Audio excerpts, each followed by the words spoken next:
Ah, Western Australia, one of the best off-road destinations in Australia. Last time I was there, I caught up with my mate Graham Cahill, one of our star photojournalists on the West Coast.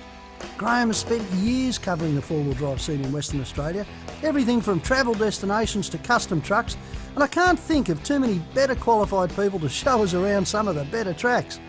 He's a Nissan driver, but we won't hold that against him.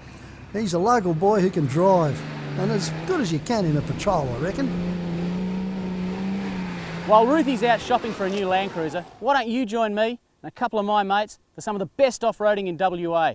And we're starting from my hometown in Pemberton. Honestly, Ruthie, how could you miss out on this?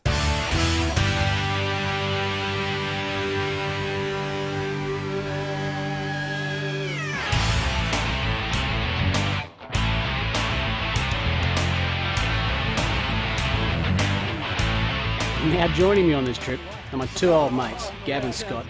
These boys are pretty handy behind the wheel. And Scott, well, he's usually good for a carton of beer too. Got a Mitsubishi Triton, 2005 MK.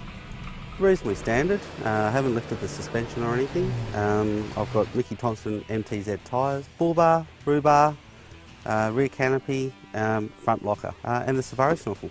This week I'm bringing my 2002 dual cab Hilux. I'm running a 2-inch suspension lift, 1-inch body lift, Cooper STT tyres and an air locker in the rear. When I'm not out shooting for four-wheel drive action and busting around in my old shorty, you've all seen her before. We've added a turbo now, so she's got a bit more oomph. But I tell you what, she hasn't been the same since Ruthie took her for a drive.